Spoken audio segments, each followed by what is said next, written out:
Buenas tardes chicos, continuamos con Pasaporte y SRP. Ahora nos toca el taller de enfermería y para ello nos encontramos con la licenciada Evelyn Alvarado, el cual nos va a explicar un taller. Como pueden ver, aquí tenemos varios instrumentos que usan los chicos de enfermería. Hoy vamos a explicar las curaciones de lesiones por presión, ¿ok? Para ello voy a dar pase ya a la licenciada Evelyn para que nos pueda explicar un poquito qué consiste este taller y qué hacen los chicos de enfermería desde los primeros ciclos hasta el último ciclo de su carrera. Bienvenida, licenciada. Gracias. Pasaré primero dando las indicaciones sobre lo que son las lesiones por presión. Estas normalmente son complicaciones que se presentan en pacientes postrados, adultos mayores o aquellos que pues pierden por alguna manera la movilidad, ¿no? Para eso vamos a ver rápidamente lo que son las lesiones por presión. Esta vendría a ser una lesión por presión de grado 1. Tenemos 4 grados y hoy en día son llamadas lesiones por presión debido justamente al grado 1, que es un enrojecimiento en la zona, en esta zona sacra en este caso, ¿no? Vamos a pasar a una 2, que vendría a ser esta, donde ya hay pérdida de lo que es la piel superficial, la primera capa, ¿no? La epidermis. Luego pasaremos al segundo grado, donde ya se encuentra, por ejemplo, como pueden ver acá en la coloración amarilla, tejidos un poquito más profundos que se van a ir desgastando y también pudiendo pasar por un procedimiento de infección. Y en un grado 3, perdón, en un grado 4, como pueden observar acá, hay un tejido necrótico. ¿Qué significa eso? Que el tejido se está muriendo y por ende también puede ser que sea más profunda y llegue hasta tejidos como el óseo, ¿no? La parte del hueso y haya más pérdida.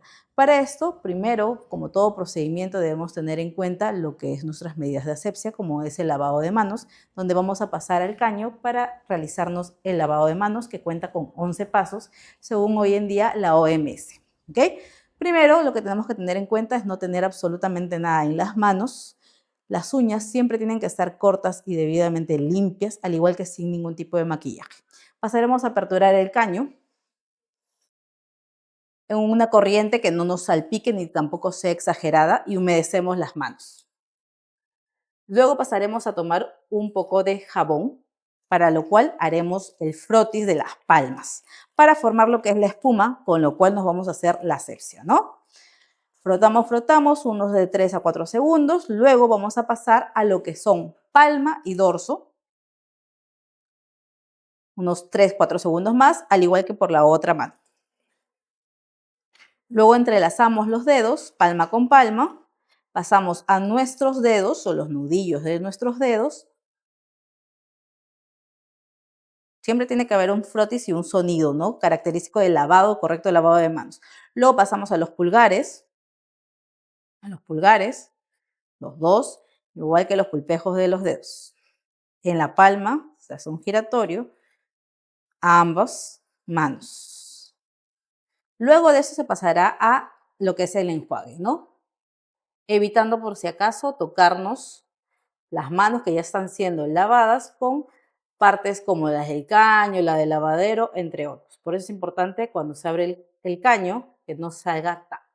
Luego de esto pasaremos al secado, sin sacudir las manos ni tampoco estar poniéndolas en otro lugar para que no se contamine. Pasaremos acá con ayuda del codo a secar. El caño se tiene que quedar abierto mientras se da todo el proceso. Se secan las palmas, luego los dorsos y con el mismo papel cerramos. Luego de esto pasaremos a deshacerlos al tacho de basura color negro, donde se eliminan los residuos comunes. Pasaremos ahora a armar lo que viene a ser nuestra mesa. En este caso tenemos ya las lesiones expuestas, no vamos a retirar ningún parche. Si fuera el caso de retirar un parche, tenemos que usar los guantes limpios para ese procedimiento. Retiramos los parches con un poquito de algodón empapado con quizás un poquito de alcoholcito para que humedezca la zona y sea retirado. Como en este caso vamos a hacer la curación directa de frente, vamos a utilizar lo que son los guantes estériles, el campo estéril, nuestra bandeja estéril, nuestra riñonera si es que deseáramos colocar algo, una tijera también para que nos ayude a cortar dependiendo del tamaño de lo que vienen a ser las lesiones, nuestras gasas estériles, no voy a poner por acá, asimismo nuestro equipo EPP, ¿no? Que vendría a ser la mascarilla, el gorro, el mandilón y los guantes estériles que los coloqué por acá. Además de insumos que vamos a requerir, como por ejemplo el cloruro de sodio, que es lo más recomendado para hacer el lavado, con una agujita en este caso de 18, ¿ok? La cual va a ser colocada en la botella de esta manera. Aperturamos acá por las lengüetas que tiene el empaquetado. Parece que este es un procedimiento que tiene que ser lo más estéril posible porque estamos tratando de que hay pérdida de la integridad de la piel, ¿no? Colocamos por acá. Vamos a colocarle en nuestra bandeja. Vamos a pasar primero con el campito.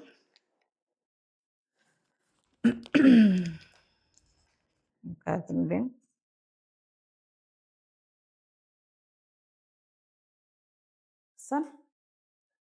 Acá tenemos clorhexidina con lo que va a ser el antiséptico para hacer el lavado. ¿Ok? Clorhexidina. Y vamos a armar la mesa con los guantes limpios. ¿Ok?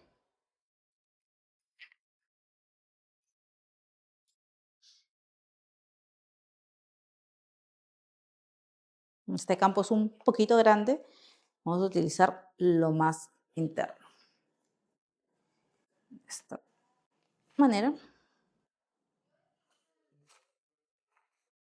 Acá. Entonces, acá en nuestro campo ya puedo colocar, por ejemplo, nuestras gasas, porque esto ya es estéril.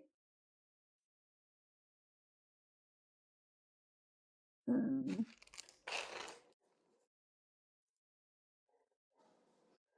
¿Dónde está la otra casita? Acá está.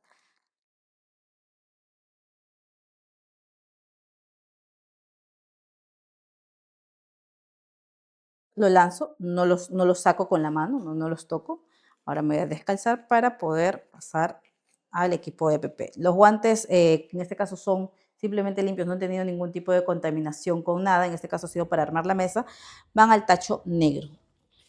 No toco el tacho para nada. ¿Ok? Pasaría a ponerme la mascarilla. Porque muchas veces estas lesiones por presión, cuando ya se encuentran sobre todo infectadas, presentan también un olor, dependiendo del proceso de infección en el cual esté dándose, ¿no? Entonces es necesario justamente también protegernos. Cofia para evitar contaminaciones a pesar de que mi cabello se encuentra amarrado, ¿no? Pasaré a colocarme también el mandilón por esta parte. Mándole la parte.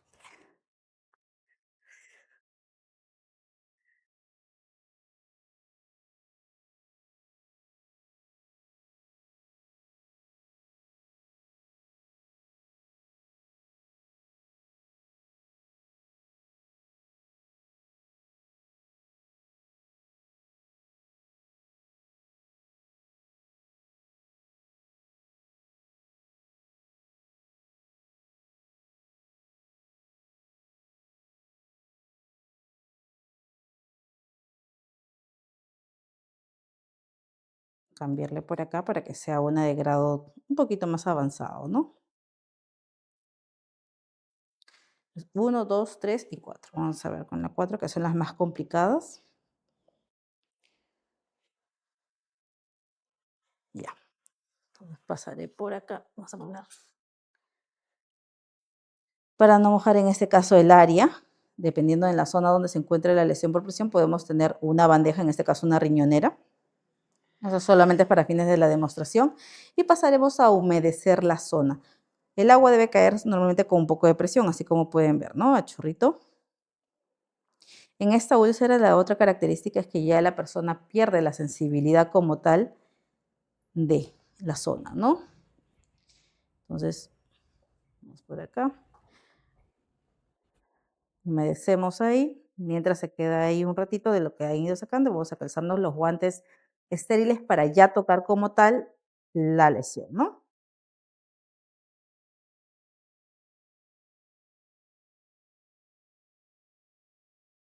Estos son guantes estériles, por lo cual también vienen en su campo estéril, ¿no? El cual también se puede aprovechar muchas veces para fingir de campo, si es que así se requiere, ¿no?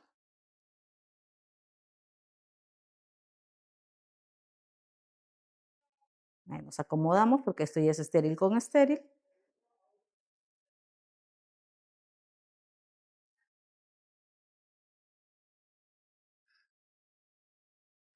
Ok, entonces vamos a pasar todo eso, acuérdense que ya está estéril, a humedecer primero una de las gasas para aplicarle un poco de lo que es cloruro. Necesitaba que alguien me aperte esto. Y con lo que viene a ser la clorhexidina, un chorrito. Usaremos, en este caso tengo que utilizar las dos manos para hacer la demostración. Con la mano más estéril, que voy a quedarme siendo esta a la derecha, pasaremos a limpiar la zona. ¿Qué reglas tenemos que tener de la asepsia? Siempre es de adentro hacia afuera, en forma circular, con un poquito de rastre, como pueden observar acá. Y van a ver justo porque esta maqueta nos da hasta la realidad del color de la sangre que se puede presentar, ¿no? Entonces pasamos de dentro hacia afuera en forma circular, hacia afuera. ¿Ok? Generando justamente esa espuma que es la que da la clorhexidina. ¿Ok? Esto lo descartamos. Como esto está siendo contaminado con una pérdida de la integridad de la piel, tiene que ir al tacho rojo, que es de biocontaminados.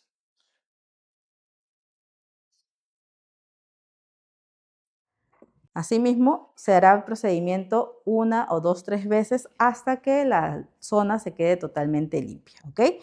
Pasaremos a pasar con el cloruro mediante la presión a la limpieza.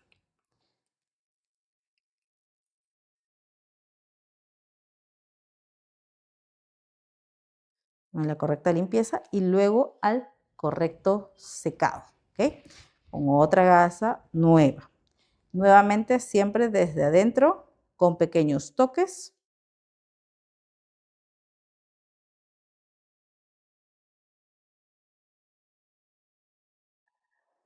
hacia afuera. ¿Ok? ¿Listo?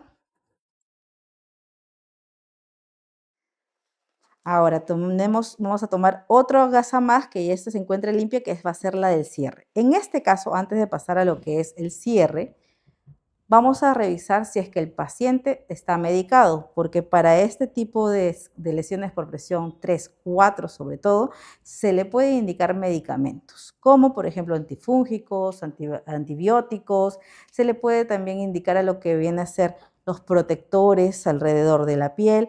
Pueden también utilizarse diversos tipos de parches hidrocoloides, ¿no?, que ayudan a mejorar la cicatrización de la zona como tal. Si es que no fuese el caso y no se tuviese ello, pues simplemente se pasará a secar como lo han visto y a pasar a colocar el apósito, el parche, entre otros, en la zona. Tiene que ser medido, porque si yo tuviese una gasa más pequeña, no estaría protegiendo también alrededor de la piel. Por eso que sobra un poco más de espacio a lo que corresponde la zona. Entonces se pasa y se procede a sellar, ¿no? El esparadrapo, ¿dónde me pusieron el esparadrapo?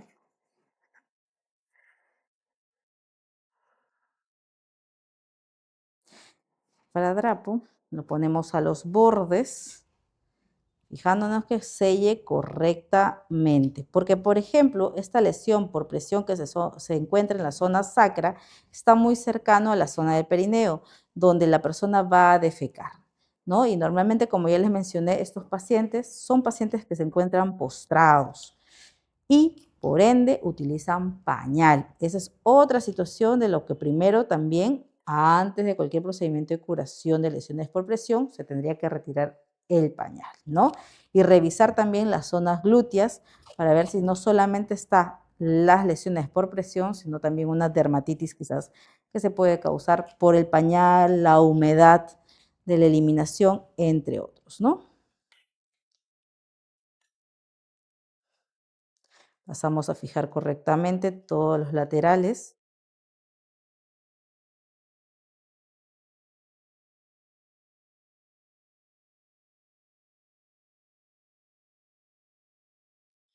Y así quedaría sellado. Ahora, respecto acá a la supuración que pueden botar estas lesiones por presión, nosotros iremos controlando los parches. En este caso, como es solamente un parche con lo que vendría a ser un apósito, estos son mucho más fáciles de visualizar, ¿no? Y estos deben ser cambiados prácticamente en diferentes turnos y sobre todo si he tenido contacto con las deposiciones del paciente en esta zona sacra. Ahora, pueden aparecer las lesiones por presión en cualquier punto de presión, como por ejemplo son los talones, los hombros, la parte del omóplato, los codos, la zona de la espalda en la parte dorsal y en la parte sacra como esta, ¿no? Hay que estar revisando continuamente que no esté humedecido los apósitos, porque si fuese el caso, se tienen que hacer el cambio y nuevamente la limpieza. Hay algunos apósitos, como les comentaba, hidrocoloides, que pueden ser utilizados por una semana, 15 días, ¿no? Pero siempre es bajo evaluación de cuánto está supurando la lesión por presión, ¿no? Para el retiro de esto, para otro cambio fuese el caso, se retiran cada uno de los parches, como les comentaba, quizás con ayuda de una gasita humedecida o un algodón humedecido para no lesionar la piel, porque estas lesiones por presión ya son parte de una pérdida de integridad de la piel como tal y ya están causando lesiones. Entonces, seguir lesionándola más o arrancando los parches van a seguir causando más daño y no la cicatrización que se requiere, ¿no? Además, para evitar lo que son las lesiones por presión, hay que tener en cuenta que el paciente que se encuentra inmovilizado o postrado, en este caso, pues tendría que tener un movimiento o un cambio postural cada 2 horas de todos sus puntos de presión, que se pueden apoyar también con lo que son las cuñas, ¿no? El uso, por ejemplo, de los guantes con agüita tibia o como ya conocen también los colchones antiescaras, ¿no?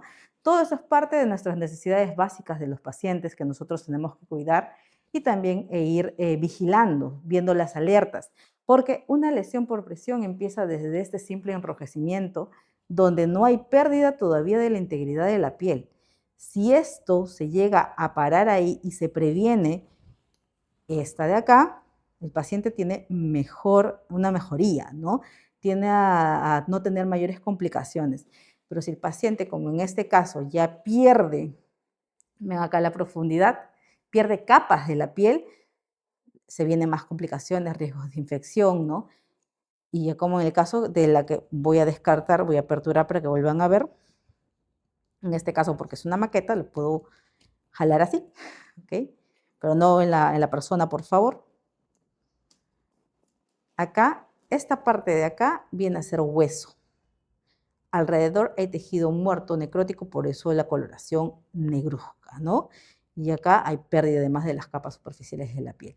Esta complicación es la mayor y esto se da mucho en los adultos mayores, sobre todo personas que tienen algún estado nutricional en déficit, ¿no? Que acuérdense que la alimentación es muy importante también en estos pacientes y la movilización como tal.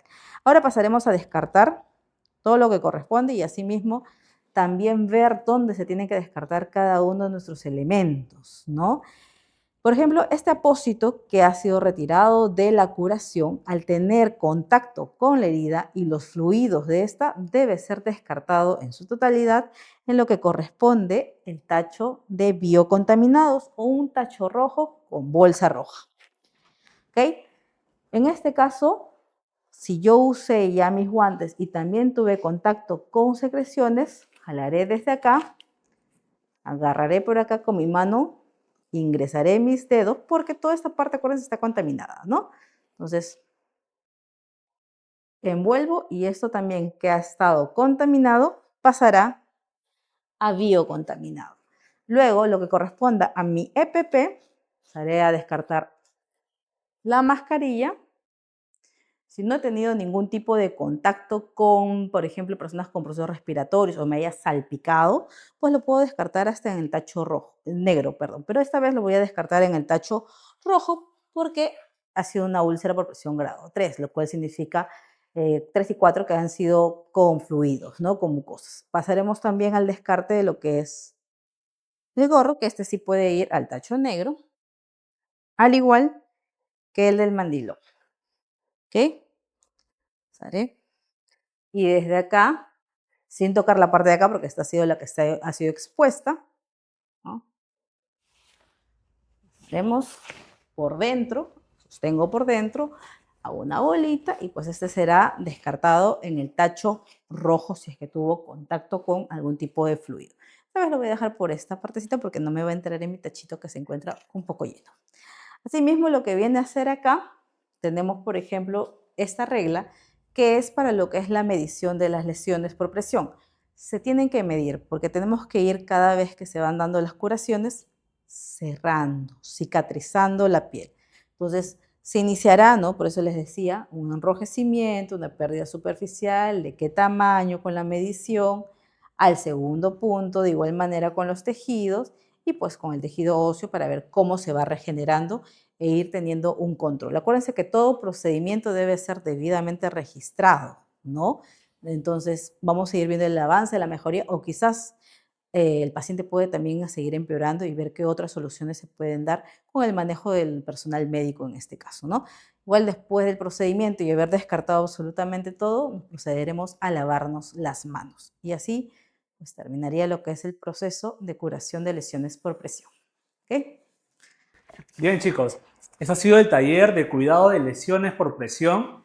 Vamos a continuar, todavía no se despeguen, que en breve tenemos el cuidado de la sonda nasogástrica para alimentos. ¿Ok, chicos? Así que volvemos en un minuto contado, así que no se despeguen de las redes sociales porque volvemos ya continuando con el taller de pasaporte y SRP, carrera de enfermería. Así que atentos, chicos, nos vemos.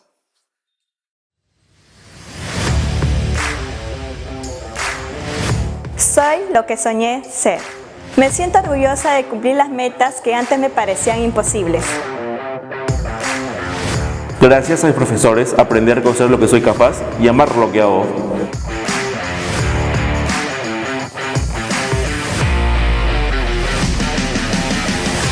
Aprendí a trabajar en equipo y entendí que nuestro esfuerzo devuelve sonrisa a nuestros pacientes y a sus familiares. Ahora tenemos la oportunidad de dejar huella, salvando vidas. Tú también puedes construir tu propia historia. En el Instituto de Educación Superior Ricardo Palma, creemos en tus sueños y en tu talento. Formamos personas con vocación de servicio para el futuro del Perú. Sólida formación académica con certificación modular y un programa activo de empleabilidad desde tus primeros ciclos para que autofinancies tus estudios. Porque aquí eres lo que sueñas.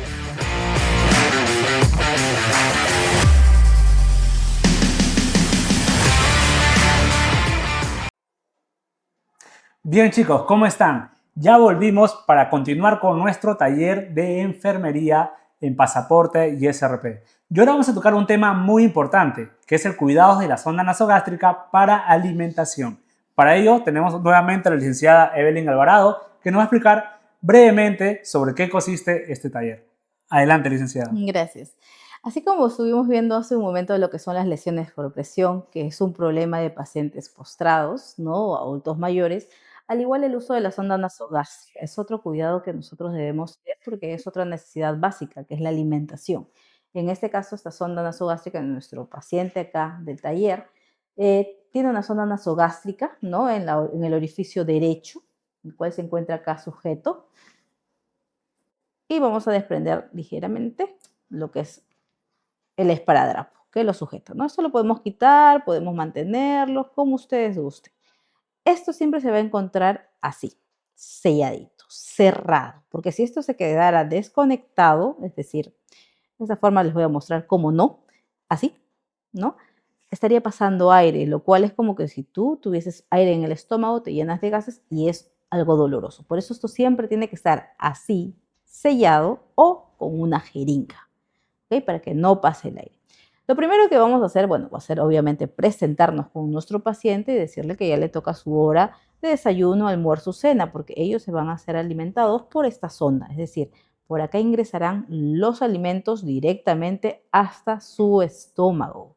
Esta sonda está conectada hasta el estómago, para lo cual vamos a dejar acá por mientras les voy a presentar los materiales. Vamos por acá. Primero, para corroborar que la sonda realmente se encuentre en el estómago y esta no haya sido salida de su lugar, movida quizás por el paciente que se la pudo haber jalado, una molestia, un cambio de posición, entre otras circunstancias, vamos a tener un estetoscopio, vamos a tener un vasito de agua, ¿no? Y lo que vendría a ser una jeringa septo, que es esta de acá, que es de 60 ml. Si es que por A o B no se tuviese una jeringa septo, que esta por si acaso es personal para cada paciente, pues podemos tener una jeringa quizás de 20 centímetros, que es un poquito más grande para que también pase la alimentación. Asimismo, vamos a simular que acá en la jarrita tenemos alimentación, ¿no? El equipo de PP, el cual ya me lo tengo puesto, que es el mandilón. En este caso me voy a colocar encima lo que es la mascarilla, nuestro gorrito y nuestros guantes, en este caso solo de procedimiento, guantes limpios, porque vamos a pasar solo alimentos. Si fuese la colocación, ese es un procedimiento estéril e invasivo. ¿Ok? Voy a colocarme la mascarilla. Y pasaremos primero a lo que es la verificación de que la sonda se encuentra en el estómago. Vamos a usar de pasada también nuestro saturador, porque acuérdense que al tener la sonda nasogástrica en el orificio, es decir, en una de nuestras vías aéreas, el paciente puede tener problemas de saturación, de oxigenación.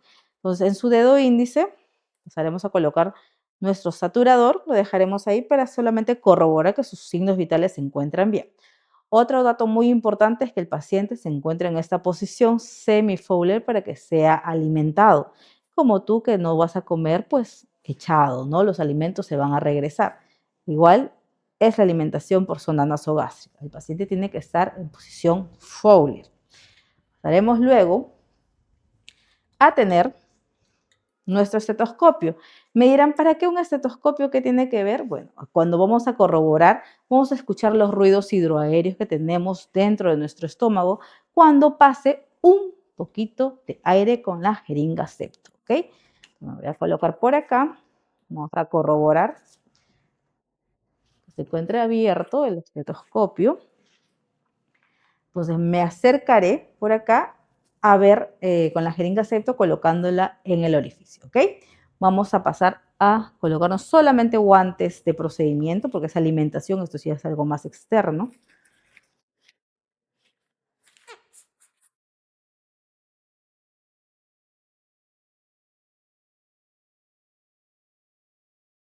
Pasaremos acá. Pues acuérdense que esto hay que evitar que esté mucho abierto. Entonces agarramos acá, en flexión todavía, conectaré la jeringuita. Ahora sí lo puedo extender, me colocaré los estetos, las olivas en los oídos, buscaré la boca del estómago, que justamente viene a ser debajo de lo que es el ápice de nuestro esternón, este huesito medio, ¿no?, que tenemos en nuestro tórax. Al finalizar, justamente en ese punto, colocaré la campana del estetoscopio. ¿Ok? Acá conectado, haré solamente una ligera presión de ingresar aire, presionando acá en la bombilla. Entonces yo escucharé un burbujeo, ¿ok? Esa es una de las formas donde se va a corroborar de que la sonda se encuentra en el estómago, escuchando los ruidos hidroaéreos. Otra forma es la siguiente. Voy a volver a cerrar acá. Flexiono, ¿ven? Acá con mi mano siempre, eso nunca por favor se debe dejar de flexionar. Lo voy a sellar por acá, mientras voy a dejar esto acá para no... Y en un vasito con agua como este, como cualquiera que puede tener, lo que vamos a hacer es lo siguiente, ¿no? Mucho cuidado, desgloso acá y esto, todavía acá sellado, ingresaré en el agua. Si este no presenta burbujas, significa que está en el estómago. Pero si presentara un burbujeo en lo que es el vaso con agua, significa que la sonda ha sido movida y lo más probable es que se encuentre en los pulmones, porque pues, al tener la respiración va a burbujear. ¿Okay? Entonces, esas son las maneras como se pueden corroborar fácilmente de manera diaria que la sonda nasogástrica se encuentra en el estómago. ¿Qué importante es ello? Pues de que si se encontrara la sonda nasogástrica en los pulmones, la alimentación que pasará a los pulmones, produciendo una aspiración, lo cual podría llegar a causar una mayor complicación en el paciente como una neumonía, una asfixia o hasta la muerte. Entonces, por eso, antes de alimentar, se debe corroborar que la sonda se encuentra en el estómago. ¿Ok? Ahora pasaremos a lo que es la alimentación. Normalmente los pacientes pueden contar con ya sea una toalla, papel toalla, entre otros, para cualquier situación tener un secado, ¿no? Otra cosa que es importante, que los alimentos, por si acaso, se encuentren en una temperatura ambiente. Porque aunque ustedes no lo crean y me digan de que los alimentos no van a pasar por la boca, están pasando por un tubo que está dentro insertado. Y si la comida estuviese muy caliente, puede provocar molestias, al igual que si estuviese muy fría la comida, ¿no? Va lo mismo, porque todo ingresará a la parte del estómago. Entonces, ¿qué vamos a pasar? Voy a jalar para acá la mesita para tener una mejor comodidad y cercanía sobre todo de los insumos, porque no puedo ir desde acá hasta el otro lado. Acercaré. Esto de acá lo vamos a posar por acá. Esta es la alimentación, simulando lo que es la alimentación. Esta es la jeringa septo, donde por acá iré colocando los alimentos. Está conectada, no a la sonda. Y con esta perilla iré presionando para que esta baje. ¿Ok? Vamos a ver ello. Hay otras maneras, por si acaso, también de corroborar de que la sonda se encuentra en el estómago, ¿no? Que es otra por imágenes, ¿no? Y otra haciendo lo que es el vaciado del reflujo. ¿Qué es eso? Conecto la jeringa, bajo un poquito para que por gravedad presiono acá y esto me dará un residuo gástrico. El residuo gástrico normalmente tiene que verse en la sonda alimentos, ¿no? Entonces ese nuevamente se va a regresar con un poquito de agua, ¿ok? Para permeabilizar. Entonces vamos a pasar al procedimiento y en este caso pongamos que está correcto, la sonda está corroborada de que se encuentra en la boca del estómago, ¿no? No hay ningún problema, se encuentra en su posición semi-Fowler o Fowler, es decir, semisentado. Vemos que sus valores están normales, en este caso por eso el muñeco no marcará, pero tenemos que corroborar que se encuentren normales. Y pasaremos a la alimentación. Con mi dedo meñique haré este pequeño flexión acá. Sacaré con mi otra mano más dominante, que es la diestra. Saco la perilla, la voy a poner acá y pasaré los alimentos, ¿ok? Todavía no suelto el pliegue por si acaso. Recuérdense si no va a pasar ahí. Llenaré mi jeringa hasta justamente los 60. Por gravedad, yo a mi lado donde se encuentra la sonda, un poquito más elevado de la cabeza, pues pasará. ¿Ven por acá? Están pasando los alimentos. Cuando yo veo que ya va a ir descendiendo, voy colocando. Con mucho cuidado para no embarrar la cama del paciente, ¿no? Y así sucesivamente hasta que termine. Si el caso fuese de que yo ya pasé los alimentos y ya esto terminó de pasar todos, permeabilizo con un poquito de agua tibia, ¿no? Que tengamos en la unidad del paciente para que la sonda y todos los alimentos sean correctamente pasados al estómago, ¿ok? Y no quede ningún tipo de alimento. Todo esto, acuérdense que en estos pacientes debe ser medido. Por eso normalmente usamos jarritas medidoras. El alimento, el agua para permeabilizar, todo debe ser debidamente registrado también. Asimismo, veremos si es que él tiene algún tipo de reacción. Como le digo, va a ir pasando poco a poco. Y se le va preguntando alguna molestia, ¿tendrá el paciente o no? Terminamos. Que pase, que pase, que pase. Vemos por acá, ¿ven? Acá se va viendo, por eso hay que observar siempre, ¿ven? Y ahí se cierra. Para que no pase aire, sobre todo, para que no pase aire. Mi dedo meñique está sosteniendo, acá está haciendo una flexión, está cerrado, ¿ok? Entonces vamos a desconectar. Con mucho cuidado, por eso es que se usa el EPP en este caso, porque el paciente puede toser, puede escupir, la comida puede llegar hasta vomitar, ¿no? Muchas circunstancias, por eso el EPP también es muy importante acá. Entonces, como sigo haciendo la flexión acá, sin jalar del paciente, siempre a su lateralidad, pasaré acá a flexionar nuevamente, a cerrar. Otro cuidado que hay que tener, en este caso con las sondas nasogástricas, es el lugar del punto de la sonda. Como se pueden dar cuenta, se encuentra fijada con un esparadrapo. Puede ser fijada con esparadrapo, con tegader, con esparadrapo de papel, ¿no? y esta zona se tiende a irritar, al igual que el orificio donde se encuentra la sonda nasogástrica, la cual hay que estar revisando y hacer una limpieza. Los parches se pueden retirar y con una gasita humedecida se hará la limpieza, el secado del orificio. Luego los parches que vamos a tener acá en la lateralidad son solo para sujetar, pero no deben sujetar con mucha presión, porque si no vamos a ver una lesión por presión en el rostro, por la sonda nasogástrica, ¿no?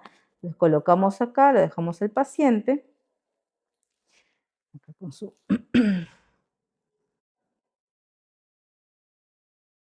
sin que lo incomode y, por si acaso, lo dejamos todavía en esta posición. No lo podemos recostar.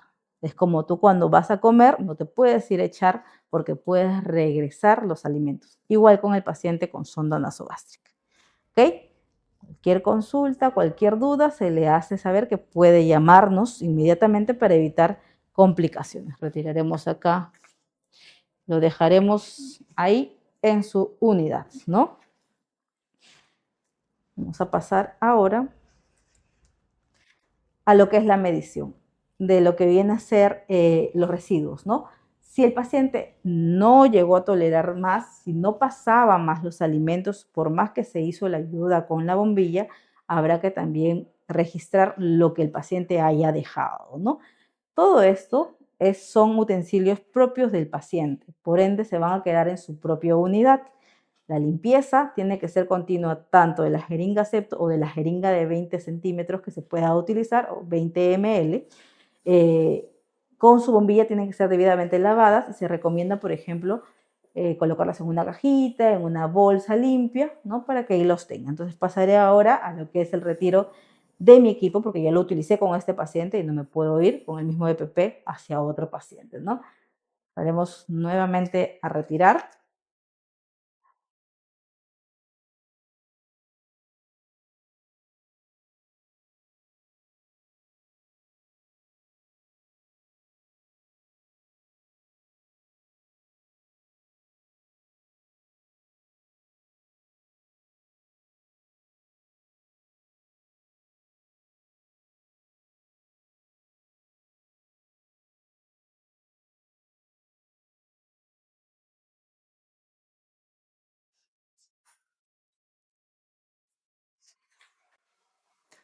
Bien, chicos, esto ha sido un taller breve, pero de hecho ha explicado a detalle un poquito la licenciada de lo que trata la sonda nasogástrica. También hemos visto las curaciones por presión. Así que, chicos, pero si esto ya ha quedado muy corto y quieres vivirlo más de cerca, no se olviden que este día sábado tenemos nuestra visita guiada en la sede de San Isidro y la sede de ATE.